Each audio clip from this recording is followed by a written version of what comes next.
You laughed because it hadn't happened yet, not because it wouldn't.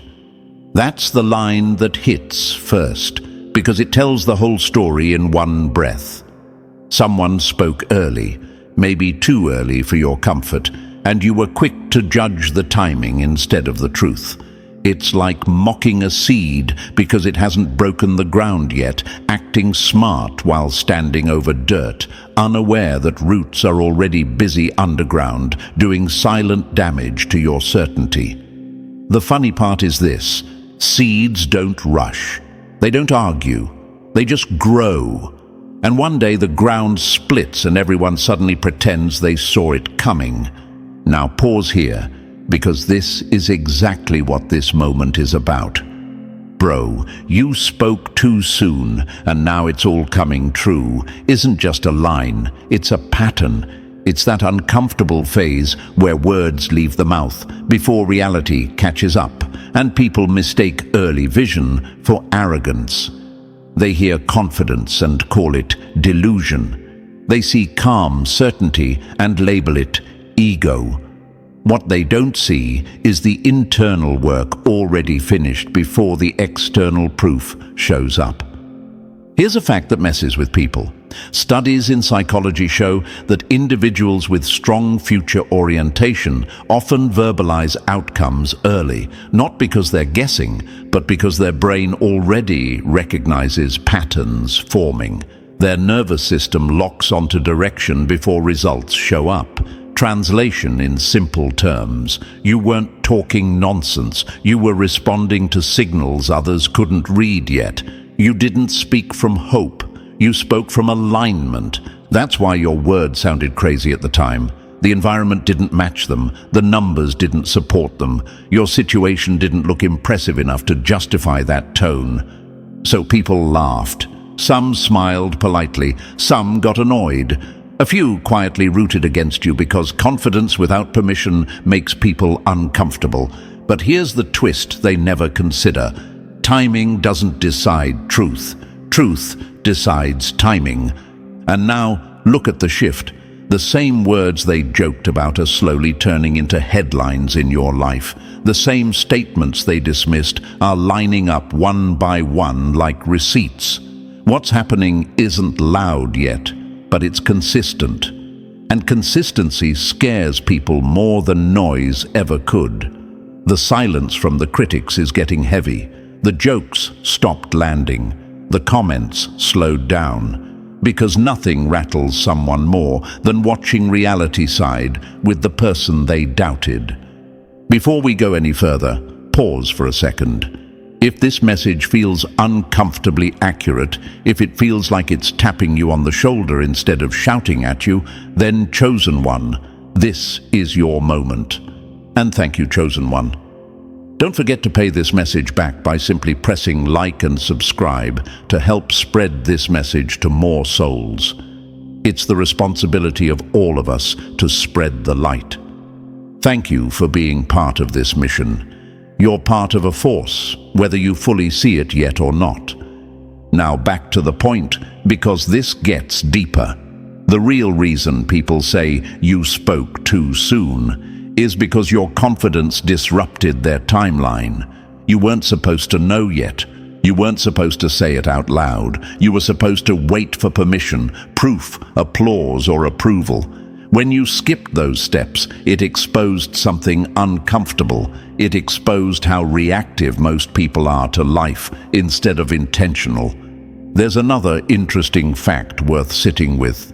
People who visualize outcomes clearly often experience a phenomenon where language changes before behavior does.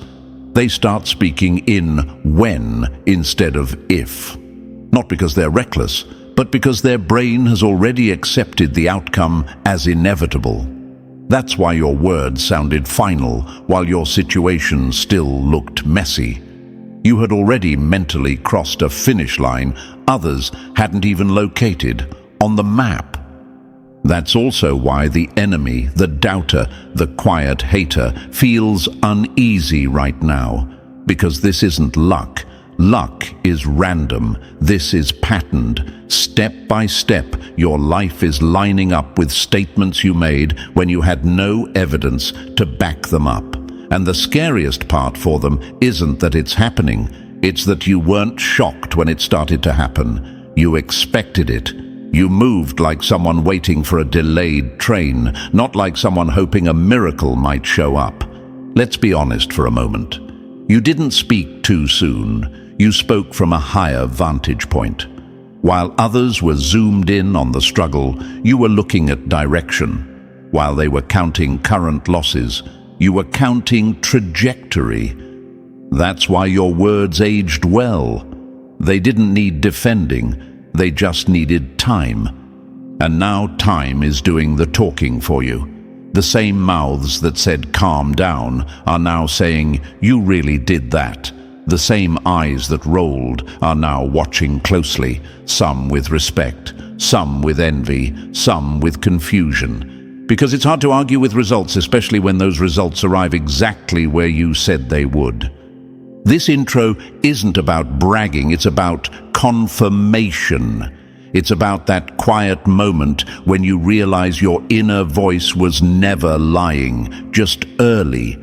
It's about recognizing that speaking your truth before it's visible doesn't make you foolish. It makes you ahead. And being ahead always looks crazy to people standing still. So if you're here, listening to this, feeling that strange mix of validation and pressure, understand this. You're not being watched because you failed. You're being watched because you called it. And now, as it all starts lining up piece by piece, the title says it all. Bro, you spoke too soon. And now it's all coming true. And now, chosen one, pause with me for a second before we go any further. If you're still here, it's not by accident. Something about this message is already matching what you've been seeing play out in real time. The words you spoke, the looks they gave you, the silence that followed, and now, the proof starting to show up. So here's the deal. Stay with this, because what comes next connects the dots step by step, and once you see it clearly, you can't unsee it. This isn't background noise content. This is the kind of message people click off too early and regret later when reality finishes the sentence for them. If this is hitting home, let it be known. Drop a comment with 777 to mark that you're locked in and ready to understand why speaking early didn't ruin you, it positioned you. And if you feel it, support the work behind this message in whatever way you can. Not because of money, not because of obligation, but because ideas like this only spread when people who recognize truth decide to back it. Every bit of support pushes this message further to people who need to hear it before their own words start coming true. Now, take a breath, lock your focus, and stay right here, because from this point on, we're breaking it down clean, calm, and step by step. And trust me, if this title already feels personal, what comes next is going to feel uncomfortably accurate. Let's get into it. Number 1. You didn't speak too soon. You heard the ending while they were still stuck on the intro. They laughed because you said it early. They'll go quiet because you said it right. Let's be clear from the start, because this part bruises egos. The problem was never your words. The problem was their timing. You spoke from a place they hadn't reached yet, and that alone made them uncomfortable. People love confidence only when it arrives after proof. Confidence before proof feels like an insult to their patience, their limits, and their small expectations. So when you opened your mouth and said something bold, something final, something that sounded like it belonged to a future version of you, they didn't hear vision. They heard a threat. Here's the part they never want to admit. Alignment doesn't announce itself with fireworks. It doesn't knock loudly. It whispers. It shows up as a quiet inner shift before anything outside changes. You start tolerating less nonsense. Certain conversations stop fitting, old goals feel too small, and without trying to sound dramatic, your language changes. You stop saying maybe, you stop saying hopefully, you start speaking in statements. That's when people get nervous. You weren't trying to prove anything. You weren't trying to flex. You were responding to an internal click that already happened. Something inside you locked into place before the results showed up, and your mouth followed that internal alignment automatically. That's why your words came out calm, sure, and non-negotiable. And to people still living in hesitation, certainty sounds offensive. Think of it like this.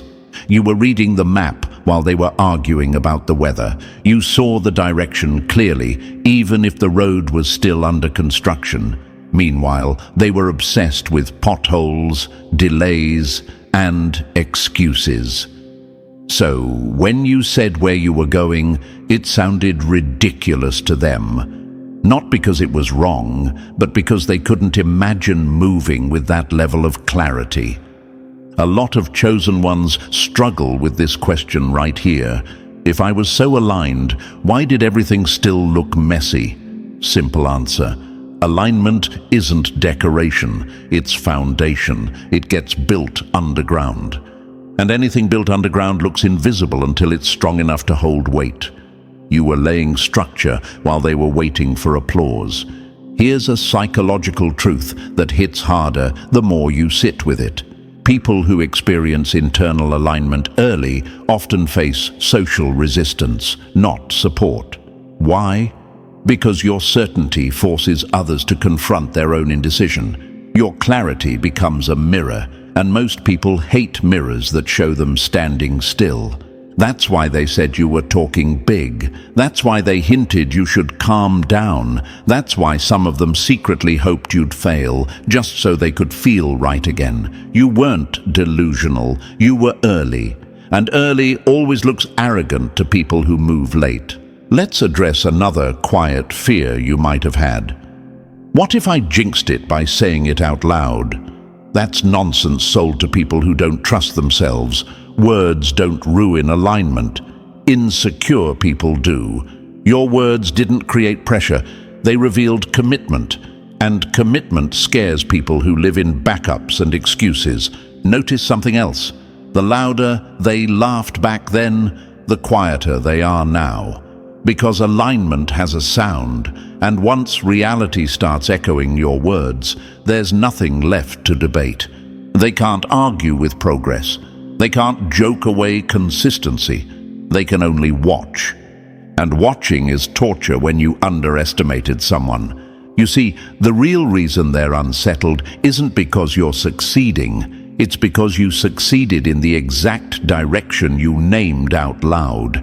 If you had randomly stumbled into something else, they could call it luck. But this is precision. This is you walking into rooms you described before the door even existed. That's the part that messes with their head.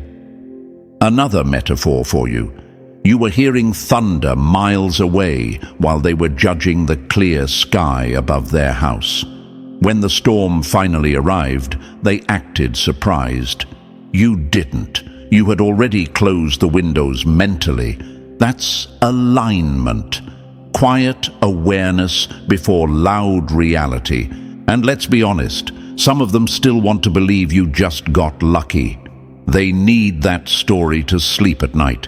Because admitting you heard it coming means admitting they ignored their own whispers for years, and that's a heavy truth to carry. This section is important because it answers the doubt creeping in sometimes. Should I have kept my mouth shut? No. Silence would have made you smaller, not safer. You didn't speak too soon. You spoke from the version of you that was already done waiting. The universe doesn't respond to noise. It responds to clarity, and clarity changes how you move, how you choose, how you endure discomfort without folding. Your words weren't magic spells. They were declarations of direction. And direction, once chosen, bends outcomes over time.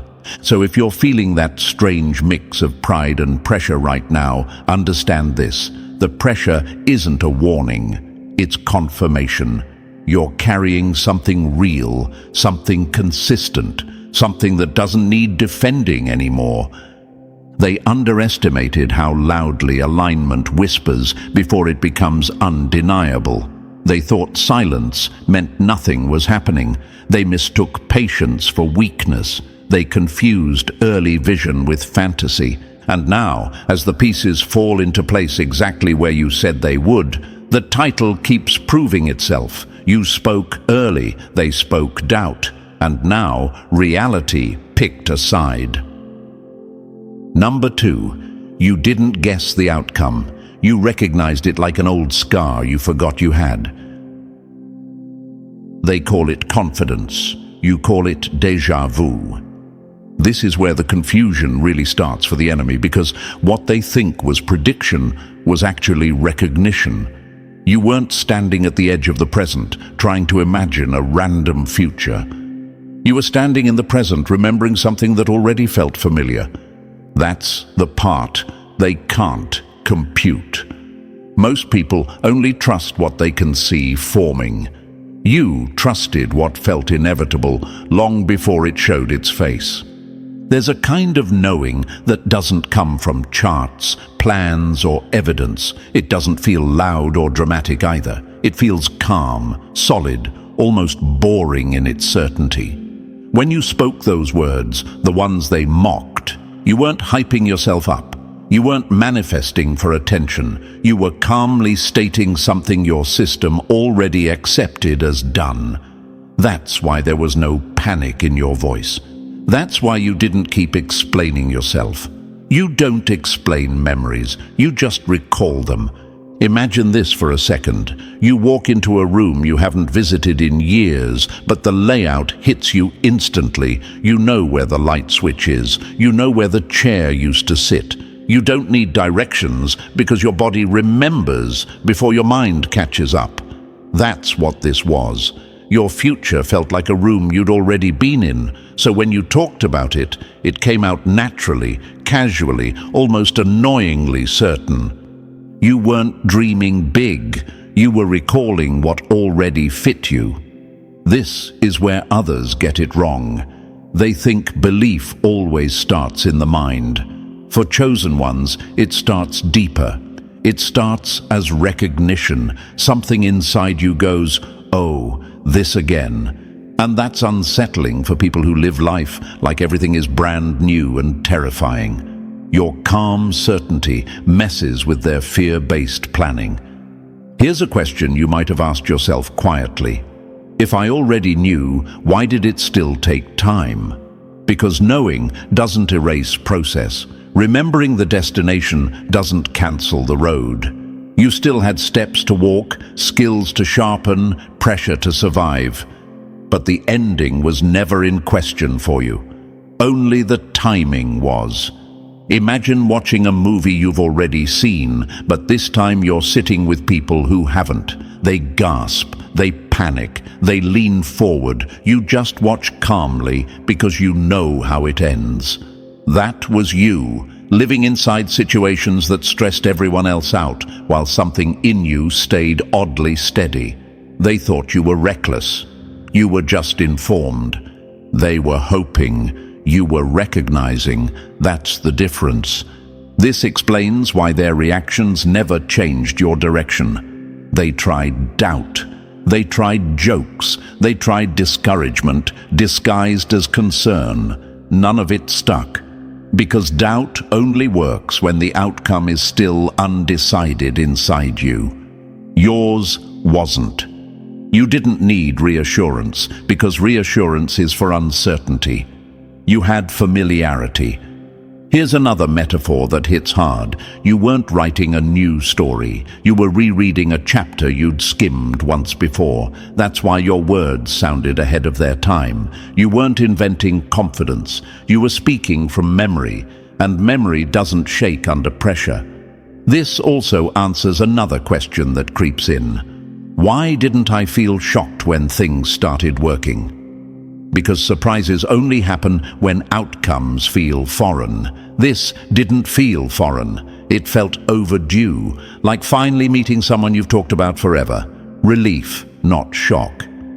There's an interesting psychological angle here too. People who experience strong internal recognition often struggle to explain their certainty because it doesn't come from logic chains.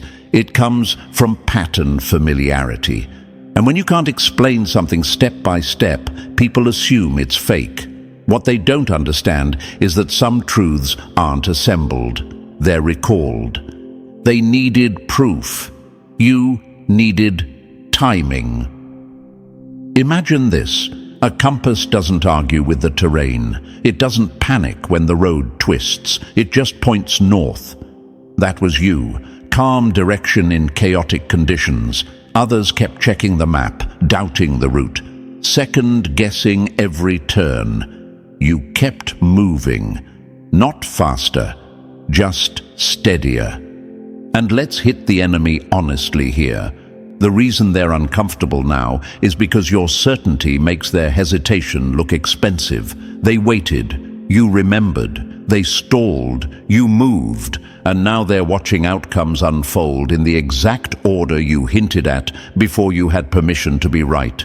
Some of them want to say you got lucky, some want to say you changed later. Both are coping stories, because admitting you knew all along means admitting they ignored their own internal signals for years, and that's a heavier loss than missing out on success. Luck doesn't follow a script this precise. Memory does. This section matters because it reframes everything. You weren't predicting a future you hoped for. You were confirming a path you had already accepted internally. That's why your words didn't wobble. That's why your energy didn't beg. That's why even when things slowed down, you didn't quit.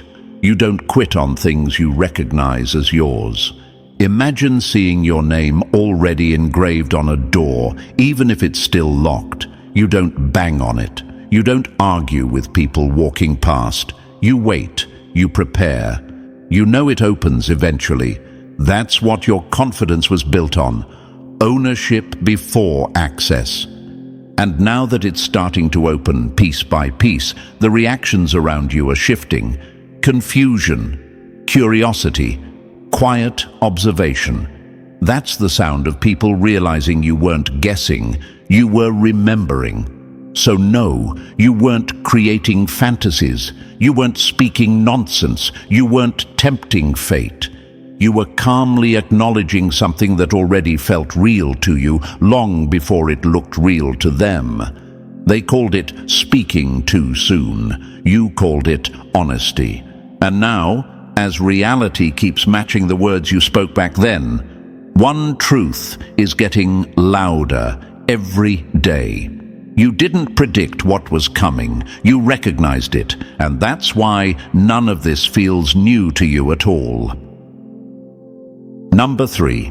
Your confidence didn't annoy them. It exposed what they never had the nerve to become. They didn't hate your words. They hated the mirror your words turned them into. Let's stop pretending this was ever about you being loud, arrogant, or unrealistic. It wasn't. Your confidence didn't bother them because it was wrong. It bothered them because it was clean, steady, and unapologetic. You spoke with a calm certainty that didn't ask for approval, and that hit a nerve, not a surface nerve, a deep one. The kind connected to dreams they once had and quietly buried. Here's the part most people miss. When someone speaks boldly about their direction, it forces everyone listening to subconsciously compare paths. And when that comparison exposes hesitation, fear, or regret, discomfort follows. Your certainty highlighted the gap between where they are and where they once wanted to be. Instead of facing that gap, they aimed at you. Mockery is cheaper than courage. Doubt is easier than action. Your confidence wasn't loud, their insecurity was. Imagine this. You're walking straight toward a finish line, not running, not rushing, just moving with intent. On the sidelines are people who stopped training years ago, telling themselves stories about why it didn't matter anyway. Now imagine you casually saying, "I'm almost there." That sentence alone threatens every excuse they've been living on. Of course they scoff. Of course they roll their eyes. If you're right, then their comfort zone has a price tag. Another image. You lit a torch in a dark room, not to show off, but to see where you were going. Instead of adjusting their eyes, they complained about the light. Your confidence wasn't blinding, it was revealing. And not everyone wants to see what's been sitting untouched in the corners of their life. Here's a question you might have asked yourself. Why did they react so strongly when I wasn't attacking anyone? Because confidence without permission feels like rebellion to people who live by consensus. You didn't wait for validation. You didn't lower your tone to make others comfortable. That alone made you dangerous. You reminded them of a version of themselves they gave up on. Now comes the quiet twist. The same confidence they labeled as delusion back then is the exact confidence they envy now. As your words start matching reality, their reactions change.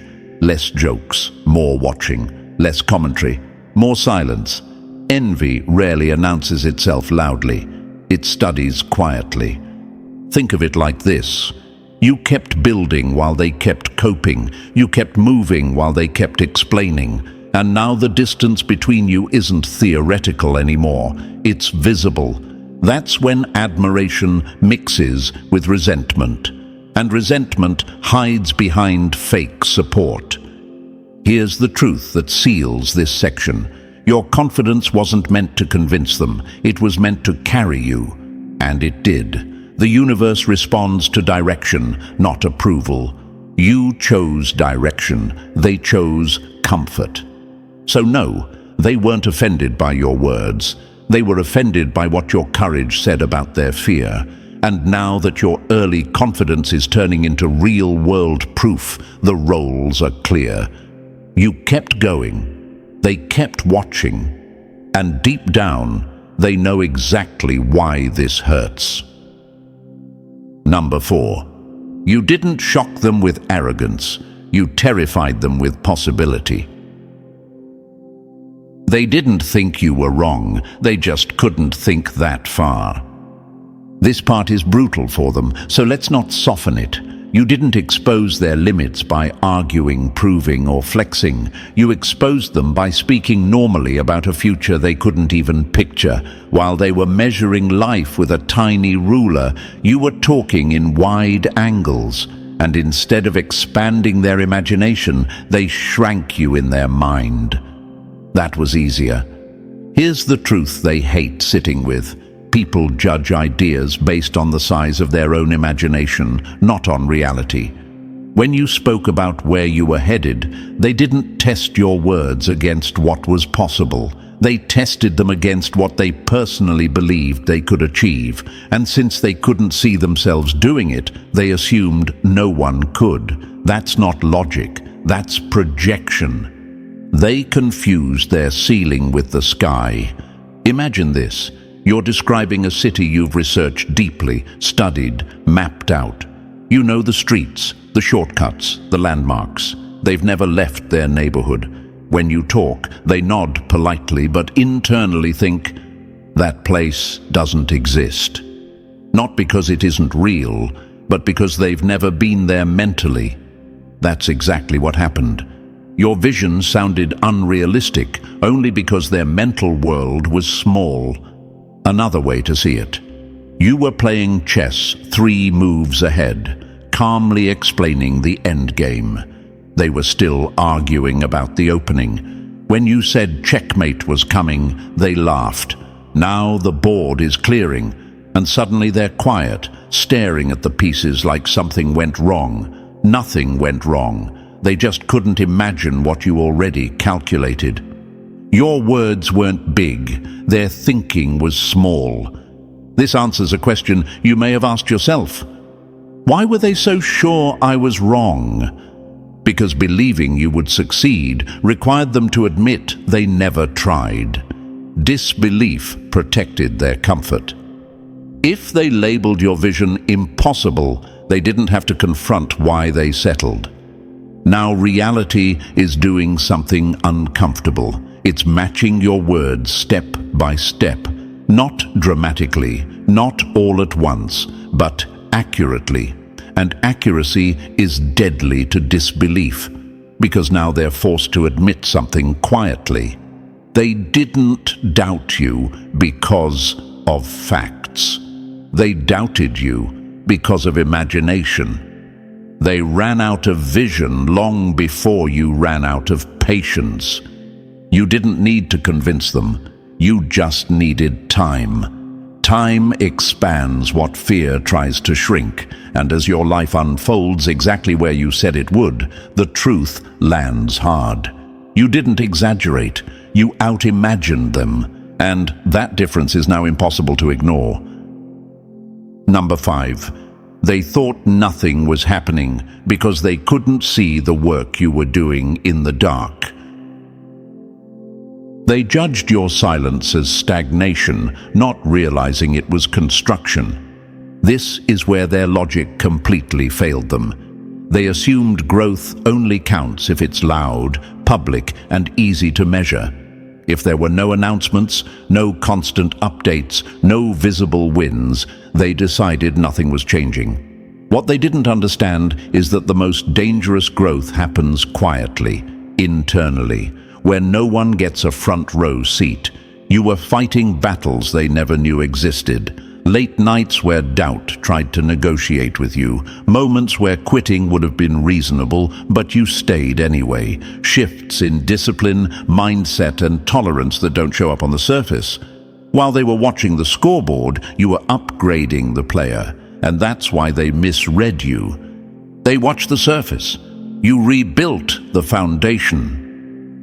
Imagine this.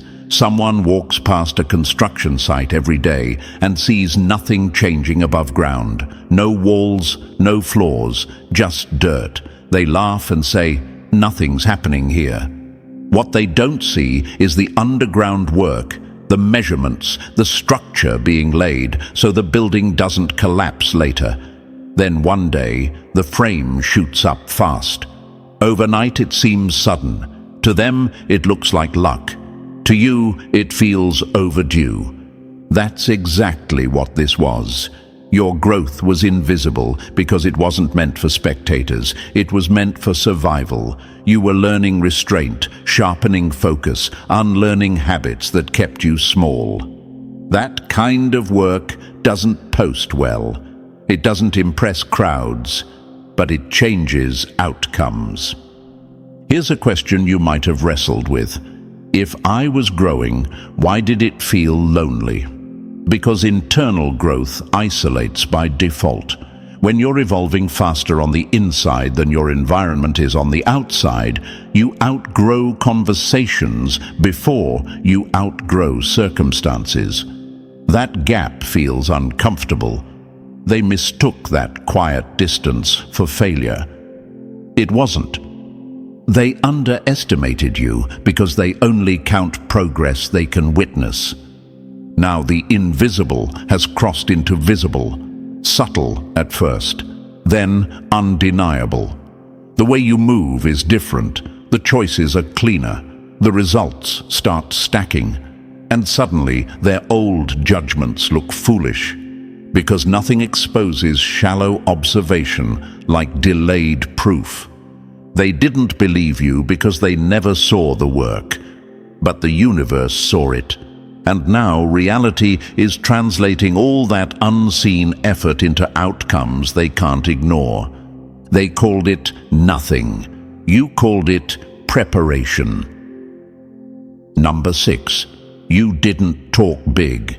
You outgrew the cage and refused to whisper on the way out.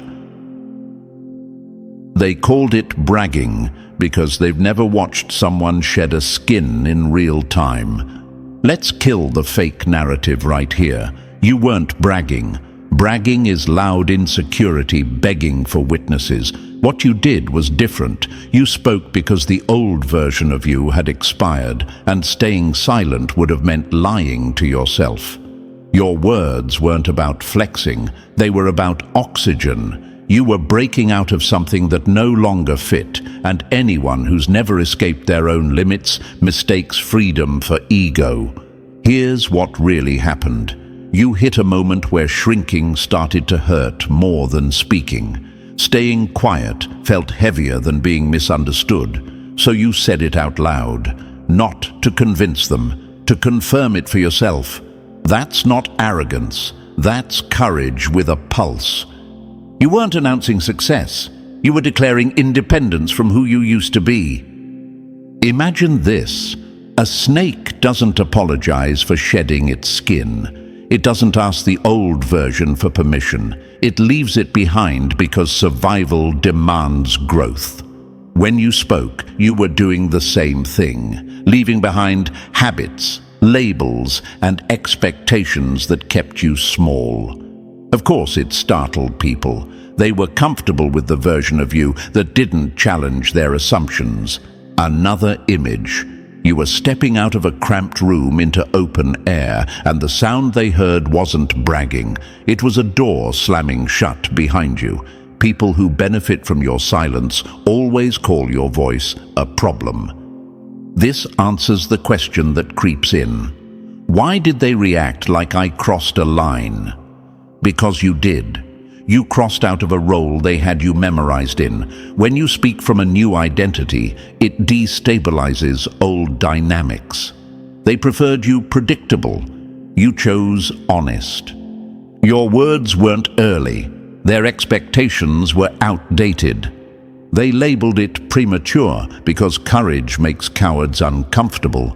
They needed you to wait until results gave them permission to respect you. You didn't wait. You moved first, and now that movement is pulling reality with it. Here's the clean truth. Speaking wasn't bragging, it was the sound of chains hitting the floor. And once you hear that sound, there's no going back to pretending the cage was home. Number 7. You didn't just speak early. You quietly proved you were built to hold what you asked for. Anyone can talk when it's easy. You stayed solid when nothing backed you up. This part matters more than most people realize, because your early words weren't just statements. They were a test, not a test for the world, a test for you.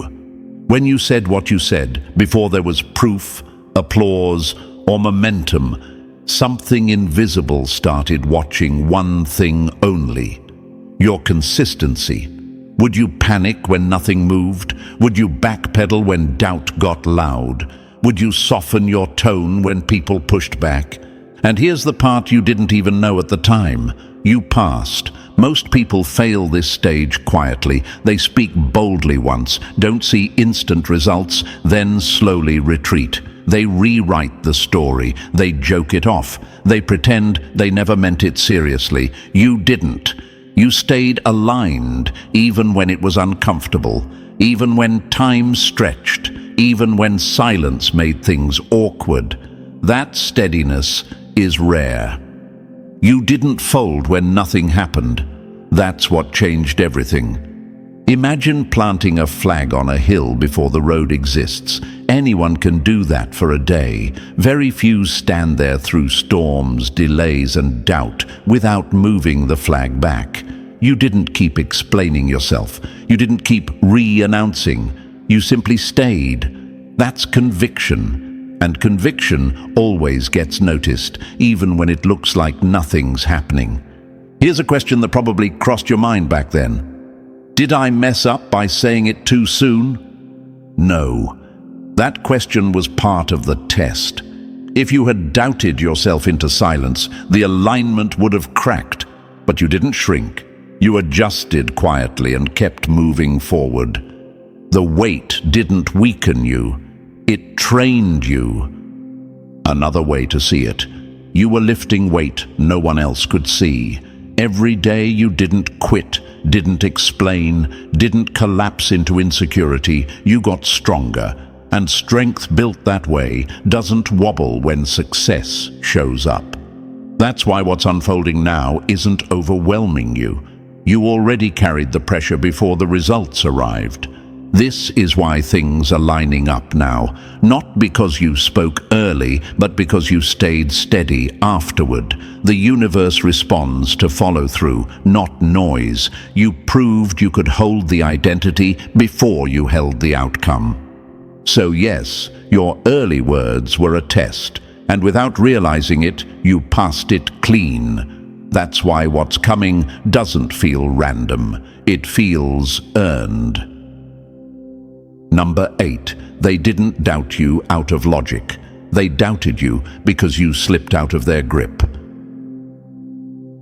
Disbelief is the last tool people use when control stops working. This was never about facts, timing, or realism.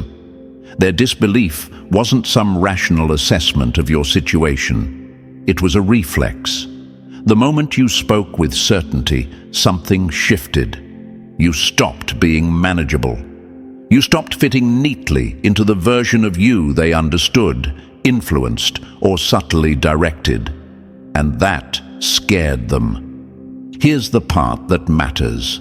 Control loves predictability. When people feel they can anticipate your limits, your pace, your ceiling, they feel safe. Your words shattered that safety. You spoke like someone who had already stepped outside their reach. And when control senses escape, it panics. That panic shows up as doubt, criticism, and fake concern. They didn't question your vision, they questioned their access to you. Imagine this. Someone is used to holding the leash loosely, not pulling it, just knowing it's there. The moment you walk forward and the leash slips out of their hand, they don't say, "I lost control." They say, "You're being unrealistic." That's what happened. Your certainty wasn't offensive. It was uncontrollable. Another image. You were a character in a story they thought they understood. When you started speaking lines that didn't match the script they had in their head, they got uncomfortable, not because the lines were wrong, but because they weren't the director anymore. This answers a question you may have asked yourself. Why did they react emotionally instead of logically? Because logic wasn't driving them. Fear was. Fear of losing influence, fear of being left behind, fear of watching someone rise without needing their approval. They called it disbelief. It was really resistance. Now, look at where things are. Your life has shifted just far enough beyond their influence that they can't steer it anymore. They can't slow it down with comments. They can't redirect it with doubt. All they can do now is watch. And watching a reality you can't control is deeply uncomfortable. That's why the energy changed. Less pushback, more distance, less commentary, more silence. Because control doesn't argue when it's lost, it observes. Their disbelief wasn't about you being wrong, it was about you being free. And now that freedom is visible, undeniable, and moving forward without permission. Number 9. You didn't jump the gun. You refused to keep living below what you already knew was yours. You spoke early because staying silent would have meant agreeing to less than you deserved. This part cuts deeper than people realize, because before anything showed up on the outside, something settled on the inside. You already knew. Not in an entitled way, not in a fantasy way, in a quiet, grounded way that said, "This isn't it. This can't be it. And once that knowing locks in, silence becomes betrayal. You didn't speak early to rush the process. You spoke because pretending you were okay with less was no longer an option. People assume desire comes after proof. For you, worth came first. You didn't wake up one day and randomly decide you deserved more. You arrived at that conclusion after outgrowing rooms, conversations, and expectations that felt too small. That's why your words sounded firm. They weren't hopeful, they were corrective. You didn't demand more, you acknowledged it. Imagine wearing shoes 2 sizes too small for years. At first you adjust. You tell yourself it's fine. Eventually, every step hurts. The moment you say, "These don't fit," someone accuses you of complaining. But you're not complaining. You're refusing damage. Speaking early was you taking the shoes off before the injury became permanent. Here's a question you may have wrestled with. Was I being impatient? No. Impatience wants shortcuts. You wanted alignment. You didn't rush outcomes. You rejected confinement. There's a difference. Another image. You were already sitting at a table mentally while still physically standing outside the room. When you spoke, you weren't lying. You were telling the truth about where you belonged, even if the door hadn't opened yet. Your unseen self had already signed off on the future. That unseen version of you had done the math. It knew what you could carry, what you could learn, and what you were done tolerating. The outer world just hadn't caught up yet, so you said it out loud, not to force reality, to honor yourself. And now, as proof starts arriving, people act surprised. You're not. This isn't new to you, it's familiar. Because long before results showed up, the decision was already made inside. You didn't speak early because you were reckless. You spoke because you knew your worth. And once that knowing settles in, everything else has no choice but to follow. Number 10. They measured you by who you were. You were quietly becoming someone they couldn't catch up to. They underestimated you because they assumed you were finished growing. This is where the distance becomes obvious, and there's no clever explanation left to hide behind. They judged you using an outdated snapshot, an old version, a moment in time that felt convenient for them. What they didn't realize is that while they were forming opinions, you were forming momentum. And momentum doesn't ask to be understood. It just keeps moving.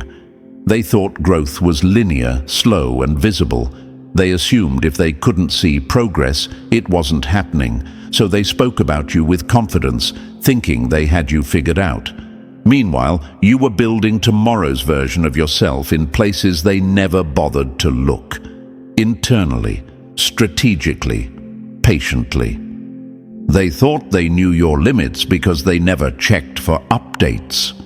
Imagine judging a book by its rough draft and thinking you've read the final chapter. That's what they did. They made conclusions based on who you used to be, not realizing that version was already outdated the moment they opened their mouth. While they were talking, you were editing. While they were assuming, you were upgrading. Here's the question that usually hits around this point. Why do they seem so shocked now? Because people hate being proven wrong by time, especially when they were confident in their doubt. Your progress didn't just surprise them, it embarrassed their certainty. The gap between what they expected and what's actually happening keeps widening, and there's nothing they can do to shrink it.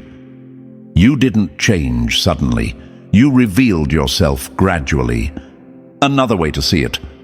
They were watching the rearview mirror, convinced that was the whole road. You were focused forward, stacking days, choices, and discipline. When the results started showing, it felt sudden to them. To you, it felt earned. This is the quiet power of progress. It doesn't argue, it doesn't explain, it just arrives. And when it does, it forces people to confront how deeply they misjudged you, not because you tricked them, because you outgrew their assumptions. Now the contrast is undeniable. Their expectations are stuck in the past. Your reality is moving forward. And that gap, that's the sound of underestimation collapsing under proof. Number 11. You terrified them, because you did what no one from your starting point was supposed to do. They didn't doubt you because it was impossible. They doubted you because it had never happened from where you stood. This one cuts straight through the excuses because their disbelief wasn't personal. It was historical. No one they knew had risen from your position. No blueprint, no familiar example, no success story they could reference to feel safe believing in you. So they defaulted to denial. When people can't place something inside their mental library, they label it unrealistic instead of unfamiliar. They looked at your background, your circumstances, your timing, your resources, and quietly decided the ending for you. Not out of cruelty, but out of habit.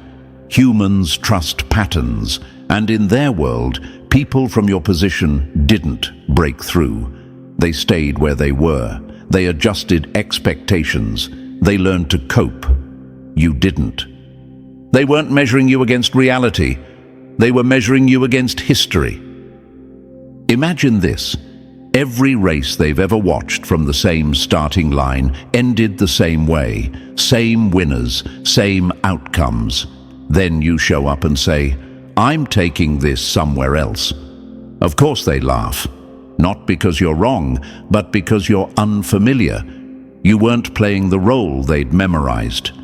Here's the question that might have crossed your mind. Why did they seem so sure I couldn't do it? Because believing you would succeed meant accepting that limits they inherited weren't laws. They were habits. And habits feel safer than possibility. Another image.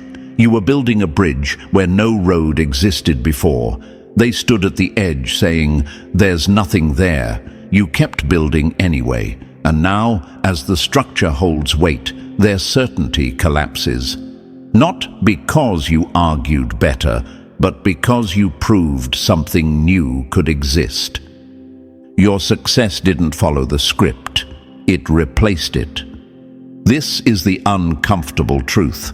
Your rise forced a rewrite. It challenged the quiet agreement people had with their own ceilings. If you could do it from there, then excuses everywhere start shaking. That's why some people celebrate you loudly and others go quiet. Both reactions come from the same realization. The narrative changed. They didn't believe you because no one had done it before, and now, because you did, the story has a new reference point. You didn't just succeed. You expanded what people think is possible from where you started.